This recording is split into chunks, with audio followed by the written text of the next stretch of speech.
Welcome, Lynn. Thank you, Mr. Toastmaster, fellow Toastmasters, and most honorable guests.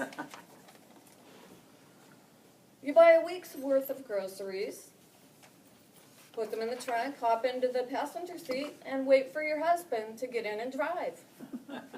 Only to realize you're by yourself.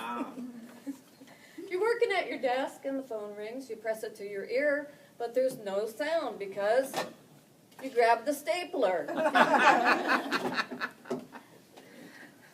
You go to the gas station and pay to fill up your tank, get a few miles down the freeway, and notice you're almost on empty.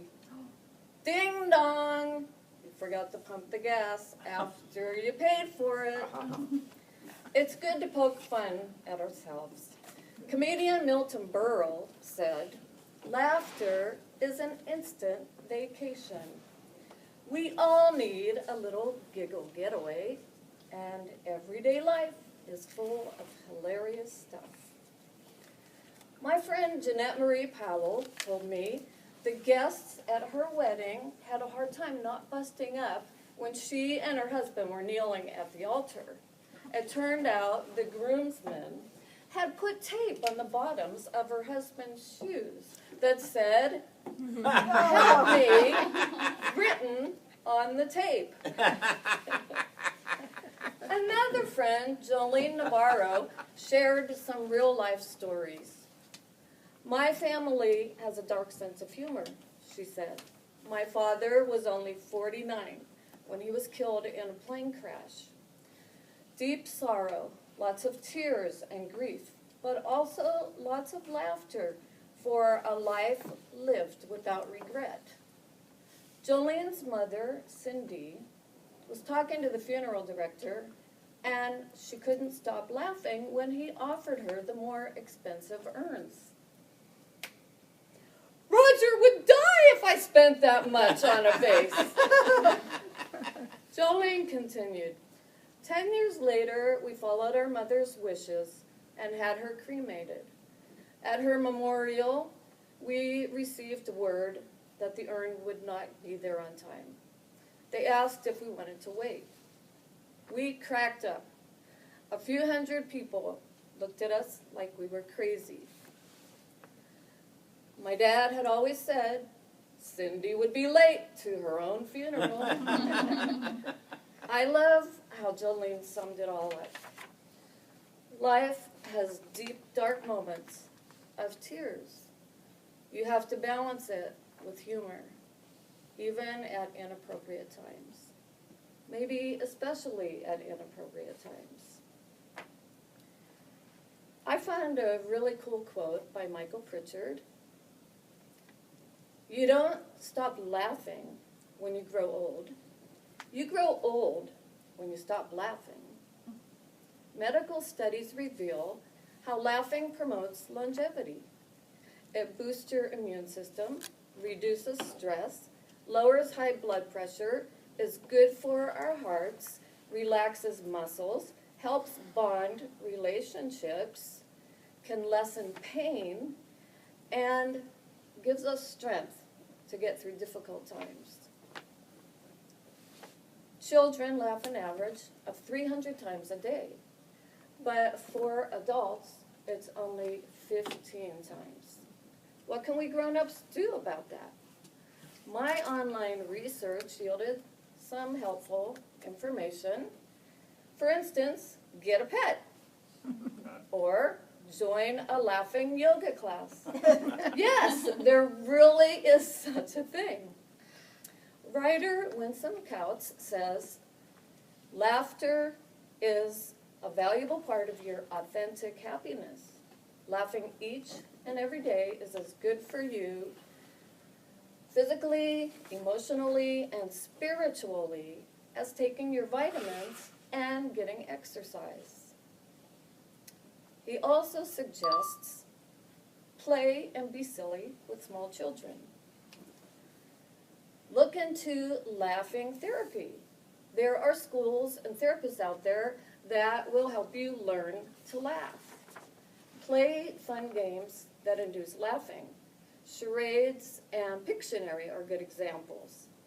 My personal favorite is Boulder Dash. Oh, Watch funny movies or TV programs. Of course, humor is subjective, and what's funny to me might not be funny to you. Are there certain things that always make you smile? There are some things that never fail to tickle my funny bone, like silly animal flicks, baby laughter, and when people imitate their pets. The world is full of comedy. YouTube has tons of humorous clips. Do any of you remember the episode on the Mary Tyler Moore Show about the funeral of Chuckles the clown? Before the funeral began, Lou looked around. I wonder which ones are the other clowns.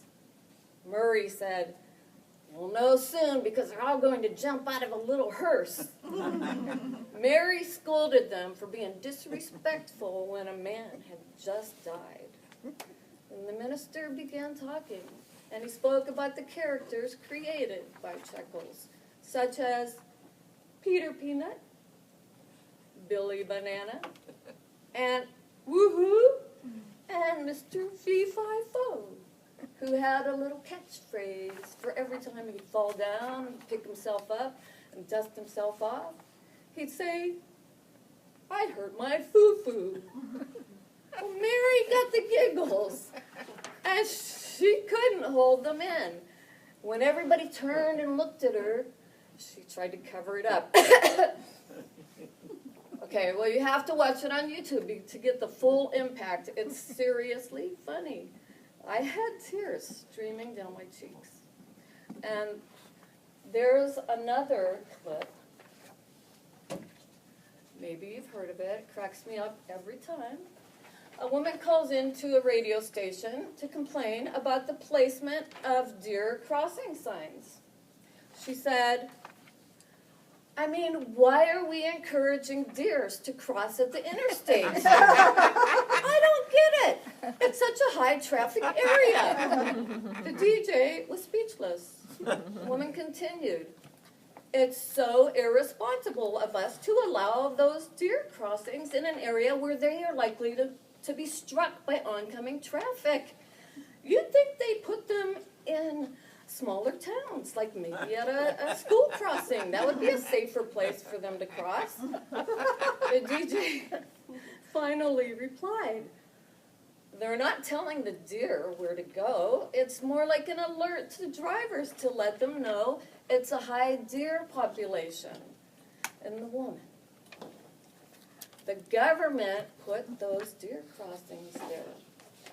They can direct the deer population anywhere they want to by moving that deer crossing sign.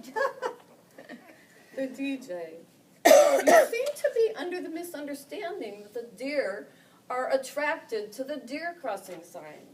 The woman, yeah, that's why they have the deer crossing sign, to tell the deer where they're supposed to cross. See what I mean? Then there are the one-liners that always lift our spirits. If at first you don't succeed, then skydiving isn't for you. I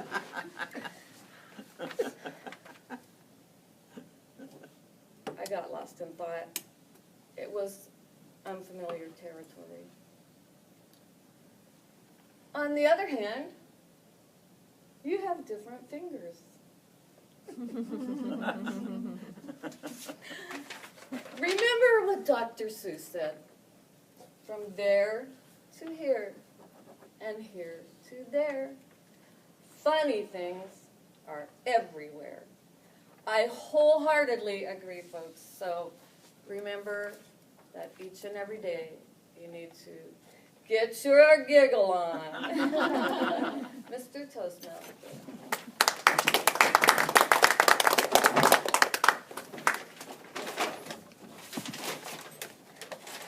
Well, thank you, Lynn. I was wondering what they should